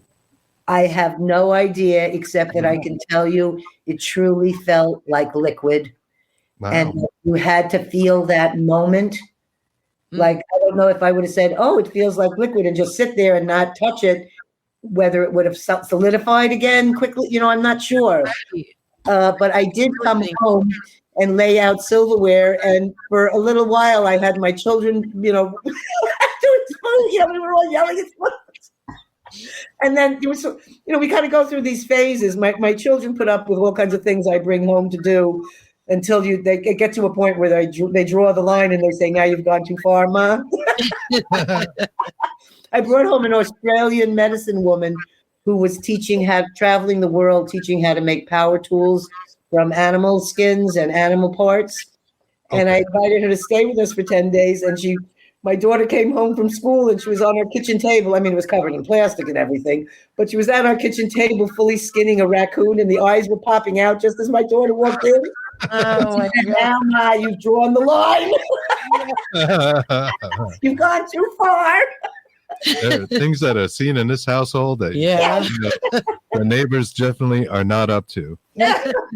Bringing her up, an Australian medicine woman, that we also talked a little bit last time when we were talking about shamanism.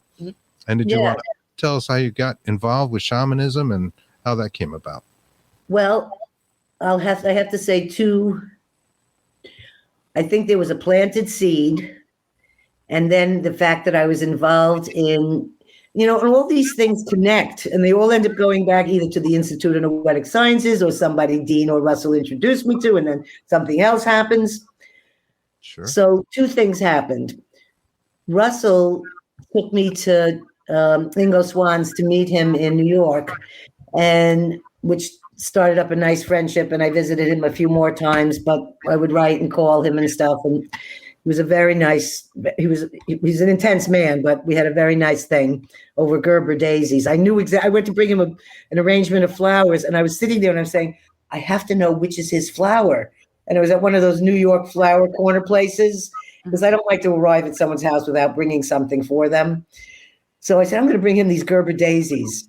And I walk in and he looks at me and he says, you brought me my favorite flower. And so now when I have my Gerber daisies that I plant outside, I call them Ingo. Oh, That's awesome. And those are actually my favorite flowers as well. Oh, wow. So we're all connected. Yes, So we are. that little visit where we met, as we were leaving, he looked me in the eyes, Ingo, and he said, you know what your problem is, Gail. You happen to be a shaman, but you just don't know how to be a shaman or act like a shaman. But you're a shaman. And I walked out and I thought, I never thought of myself as a shaman, you know? And I thought that was whatever. So then I'm working at the Institute of Noetic Sciences, and I'm signing people up for registration for something, or I'm doing something for Dean. And we get this phone call from this woman who was the foremost knowledgeable woman on Asian shamanism in America, possibly the world. She was a German woman that was a Berkeley University professor, and she spoke about shamanism. Well, she happened to be coming to this conference, and when she called up, she said, my problem is, with a heavy accent, I don't have a way to get up there to the Institute. And I said, I'll be happy to go down and pick you up. So I go down and I pick up Ruth Inga Hines. And Ruth Inga Hines is a tough lady. And when I go to get her, before I leave, I see Marilyn Schlitz, and I tell Marilyn, I'm going to pick this lady up to give her a ride so she can come to the conference. And Marilyn turns to me, and those words I've never forgotten these either. And she says, when you meet Ruth Inga Hines, she will change your life forever. And sure enough, I could say Marilyn was right 100% down the way, because what that woman did is, when she came, Dean was doing an experiment where you hold an object of a person and then you tell them about the person. Mm-hmm. Psychometry. And he said to me, why don't you and this Ruth do this? Or she wanted to do an experiment with me, something like this, how it came about after I picked her up. So we go to do this. I don't know this woman. I've just given her a ride, right? Right. I'm holding her ring in my hand, right? She's in the other thing, we're looking at each other on video screens so I can see her reactions or whatever. I'm holding this ring, and the next thing I know, I'm in, I forget what country it is, some country in Europe. I'm in some country in Europe, and I'm talking to her about all this. I forget what it was all about, but I say all this stuff, and later she tells me, yes, I was talking to Father Tiso or whatever, and yes, it was Argentina or wherever he was from. And she said, and then she said, and you were trying to get ahead of me all the time. I could feel you. And she was the kind of woman who never smiled. So I was sending her a message, why don't you smile? How about a smile, right? And you could see telepathically in the screen, she's going like this, like trying to smile. So when we get out, she's blown away at this connection we have, and how I'm telling her who she just was talking to and what it was about. So she says to me, I have a conference, what was it called? The shaman, we kind of ended up being cut down to the shamanism conference, but it had a long, lengthy title before this. Mm-hmm. Sure. And she said, and I would like, you don't have to pay any money. She said, I would like to invite you as my guest to come to this shamanism conference.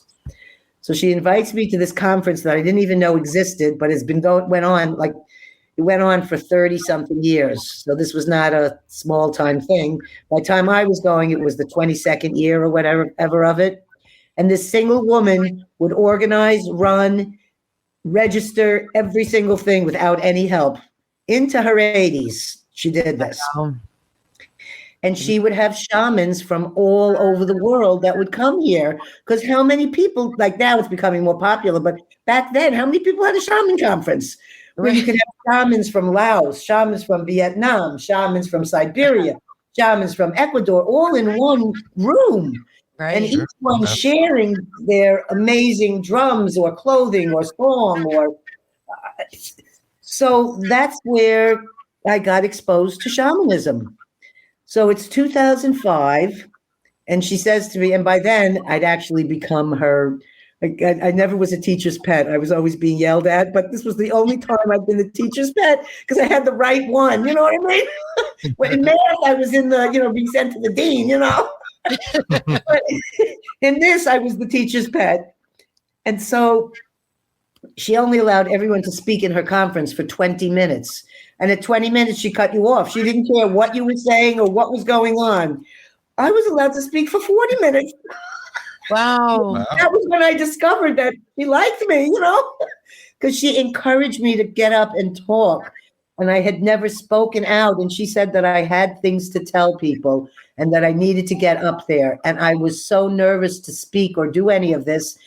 And after she got me doing that, I love giving talks. It's one of my joyous, and I feel very comfortable talking to 100 people.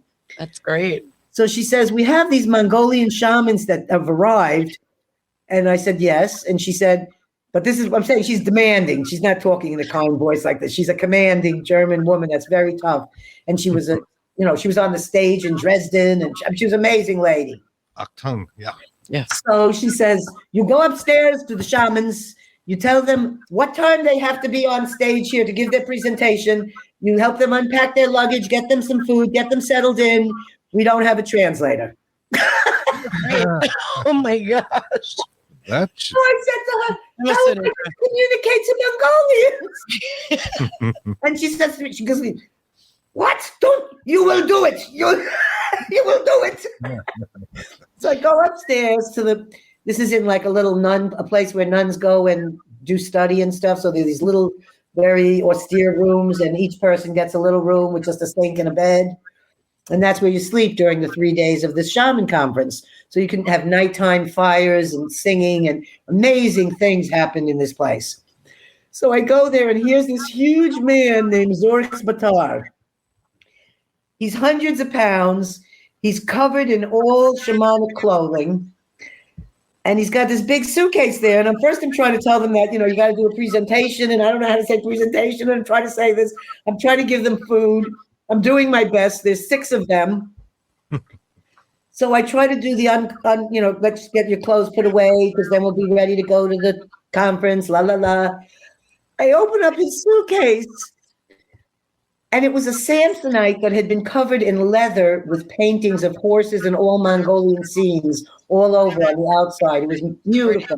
That's fancy. And I open it up, and there is not one stitch of clothing in there. Oh, wow. There's only dead animals. It's a suitcase full of power. So I'm thinking, how did he get through customs? Right? That's what I was just thinking. And he takes out this very special thing that's all written in Mongolian, and it's all in gold. And it's the certifications that he's permitted to have all these things, that he is a shaman, la, la, la, la. Okay. So he shows me that. And he takes out, a bird, a full birds, and his hat is a turtle, the head of a whole complete of a turtle with the things all coming out. Some of the tools are made from, I'm not sure how this got in here, but they're made from human parts of the body. Oh, wow. Because Mongolian shamanism is very, very old. It was considered the religion of the people until they got taken over by other countries, and shamanism had to be hidden underground. So it's only in this last 25 years, I think, that they're able to be shamans out and open and practicing in Mongolia. So some of the tools they have are like his drum, which I didn't notice until some 3 or 4 visits later, because we've been friends since 2005. Unfortunately, also has passed away. And I had him he did experiments at the Institute of Noetic Sciences. I brought him in to do the chocolate experiment where we prayed to chocolate. He prayed to chocolate to see whether when people ate the chocolate who didn't know which one was prayed to, whether their day would be a much better day than the people who ate the chocolate that wasn't prayed to. Okay. So Well, that's not always things, but he was part of that experiment. Anyway, so he says to me at the end, I invite them all like I always do. I always invite everybody to come to my house. You're more than welcome to come. I have guests, and that's why my kids have seen everything and everybody. So he came here with all the 6 Mongolians. We had no translator, but we were able to communicate. And he is not my first experience being in other cultures where I can somehow communicate. So he says, we'd like to invite you to Mongolia sometime. So the next year I get a call that in 2006, it's the 800-year celebration of the Mongolian Empire. Would I like to come to Mongolia and travel with them and be there for the celebration?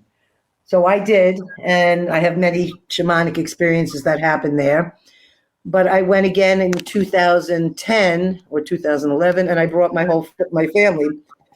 2 of my children, one had to stay home to work. And I met this other Mongolian shamans there. And I invited them, if they ever came to the United States, to come and visit. Well, sure enough, a month later, I have all these shamans here, Mongolian shamans who've never been, I think this was her first trip to the United States, but these are the things I'm never 100% sure. And her name is Zagda, and she's initiated 62 or 63 Mongolian persons into shamanism. So she's staying at my house. She's going to be leaving to go to Chicago to see some other families. There's a lot of Mongolians in Chicago. And she comes back, she wakes up and she says, I've changed my trip. I mean, I had to have some trip, you have to become a shaman, she said. I saw so many spirits around you, and I've been told you're a shaman of healing. You're a white shaman. Get yourself ready. I don't know what this means. So what do I do? I'm calling Mongolians I know that have stayed here, that are translators, but they're not here. I'm calling them on the phone. I'm saying, could you ask her what I'm supposed to do? Where do I begin? And I think we'll probably end with this story because I think our time is getting close. Yes. And I don't know what's going to happen, but I find out when a film crew comes a week after this initiation, and by the way, it was a very amazing experience. We had to prepare all of these things, and it's really done by, she had a book that said, it's this many centimeters. You had to make, they're like snakes, and you make them with sheepskin that is twirled very tightly. It's a very difficult task. And things would happen like I found a box of sheepskin sitting in front of an arts and crafts place that was for free. I mean, who has a thing of fresh, clean sheepskin waiting for you? I mean, it was just... some synchronicities. So these things would keep happening. And we got the things that she wanted. And we're working till the wee hours of the morning, hand sewing and stitching and shoving these things in. She measures them the next morning and says, it's no good. We got to redo all of them. They're a centimeter off. So there's a lot of background behind what she's doing, even though I can't tell you what it is. There's a lot of information about what she's doing. And I'll tell you 2 more parts of the story.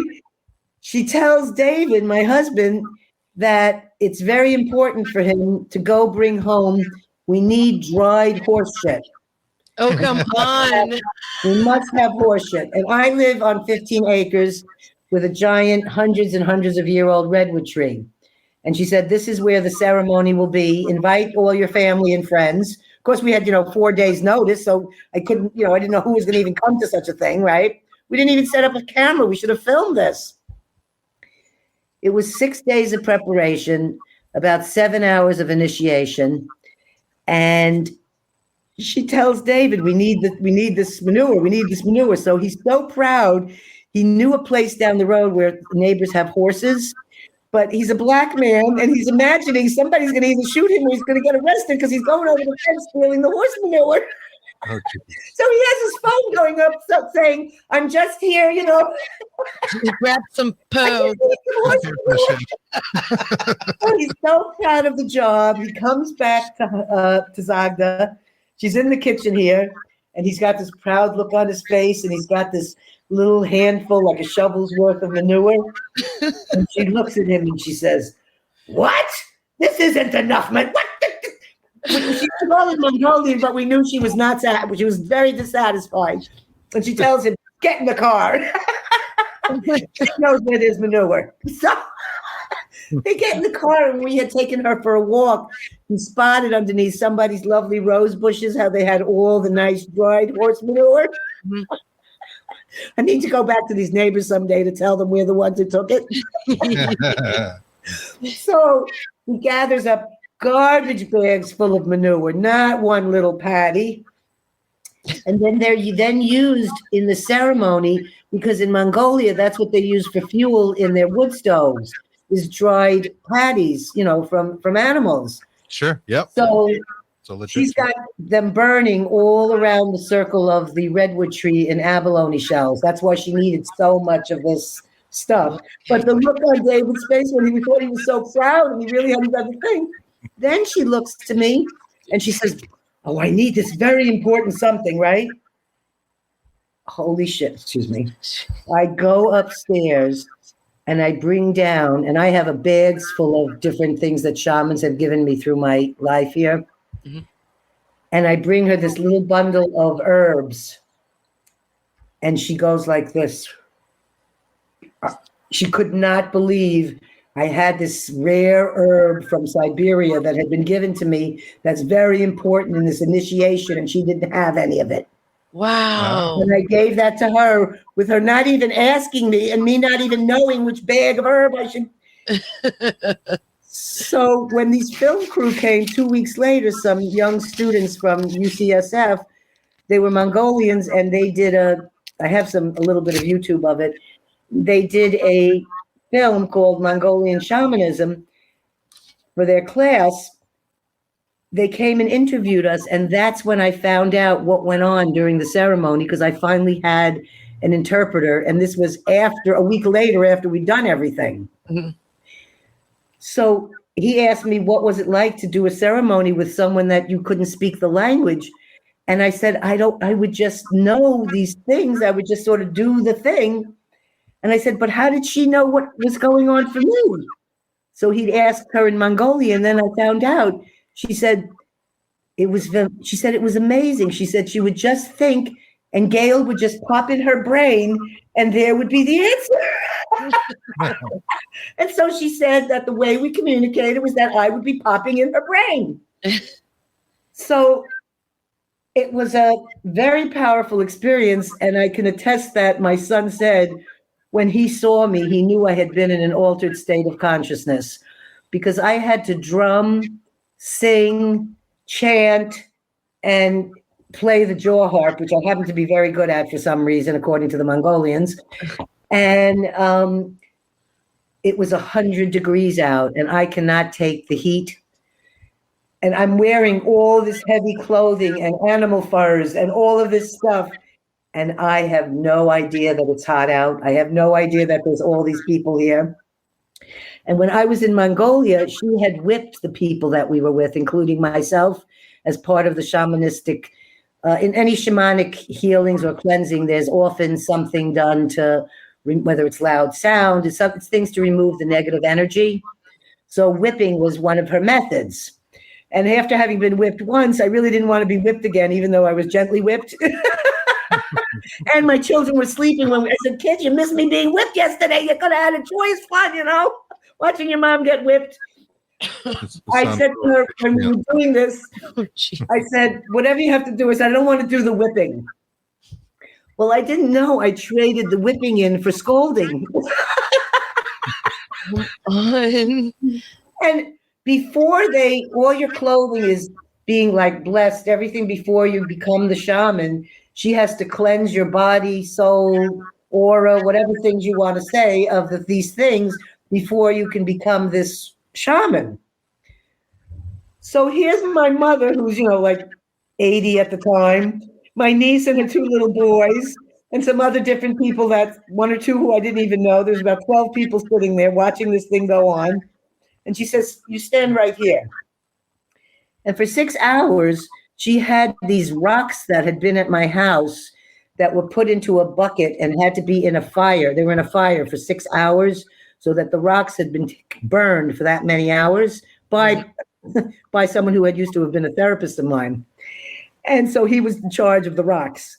So they put all the rocks in, and I'm standing there. And the next thing I know, they rip all my clothes off, and I'm completely naked. Which would have been a beautiful sight. But in my, older years, this is not a pretty sight. Nobody wants to see this.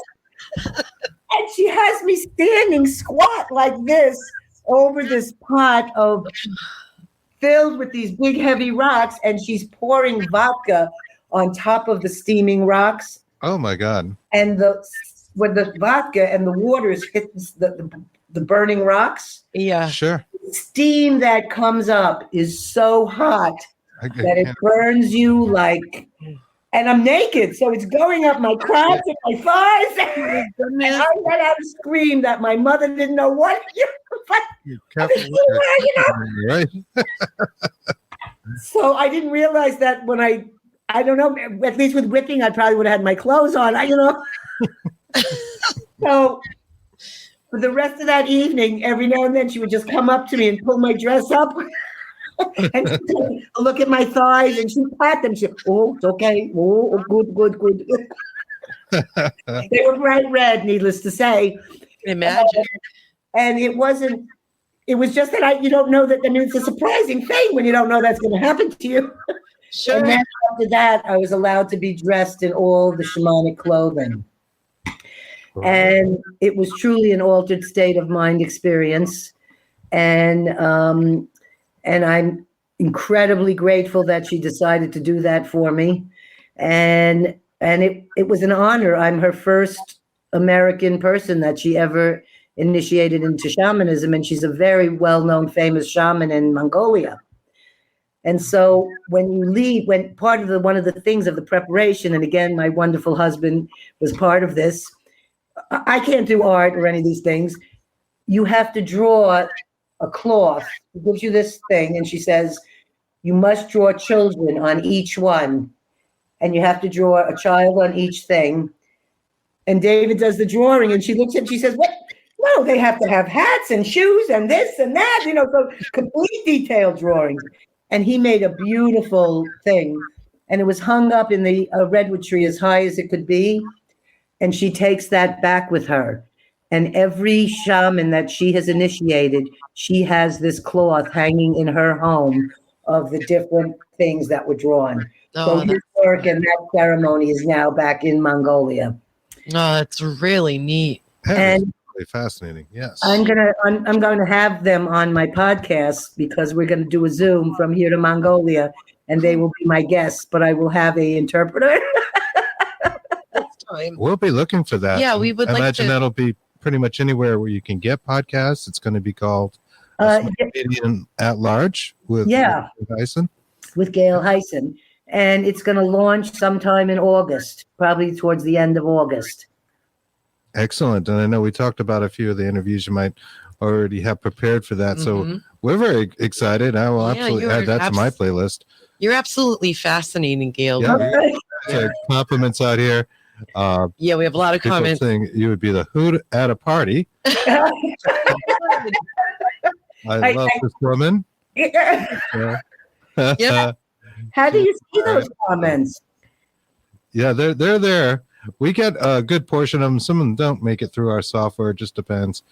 So I can read them after. Different Facebook lives out there. So yeah. Yes, you could. Great.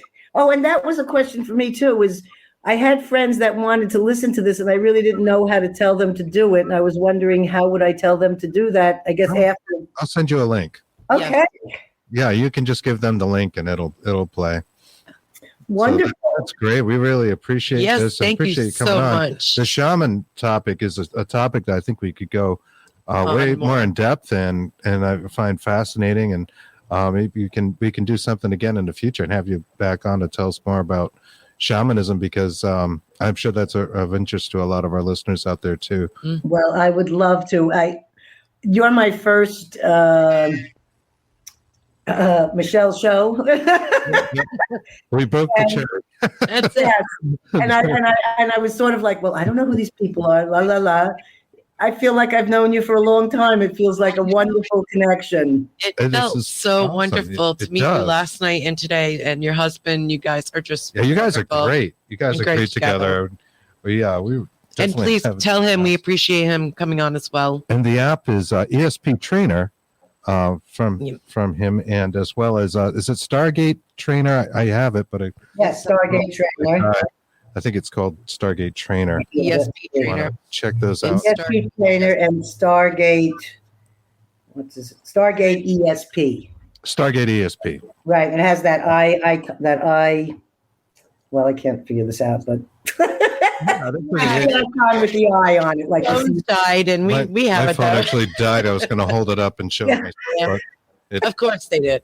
I can't touch electronics, neither can he. So Well, I hope you guys have had as much fun as I had. I really had a great I had a time. blast Great. with you, Gail. Thank you so much. We really appreciate it. I'll be watching your shows now because now that I've met you, I'm really going to look forward to listening to other people with you. Thank Great. you. Thank you so much. Thank you so much, Gail. We appreciate it. And the website is also gailhayssen.medium.com. And again, look for her podcast coming out in August, The Small Medium at Large with Gail Hayssen. So we'll be listening. Thank you so much, Gail. Thanks, Thank Gail. you. Meeting you again. Have a great Bye. day. Bye-bye. And that was awesome. I Yeah. had such a good time. She was totally fascinating, totally funny. They both are. They both are really And yeah, we would love to talk to her more about shamanism. I was just going to ask Anne Marie, have you seen my shirt? I don't know if you can It's a really little- see it. Christopher little, made a shirt for me. It has a swear on it, but Yeah, I thought it would come out backwards in the camera, but no, there it I is. just wanted to show Anne because she's like, I want to see a picture. That's one of our favorite spots. Our anniversary spot is the Yeah. Spider Gate Cemetery. So I had that made up for the lovely Kristen. Yes, thank you. But that's all we have for this week. Thank you so much. We I'll will send be you- seeing you guys next week. And our guest is Mitchell Clark. Leslie Clark will be joining us. So that'll be great. Yes, it will. And we'll see you then. Thanks again. Be Bye-bye. there or be square.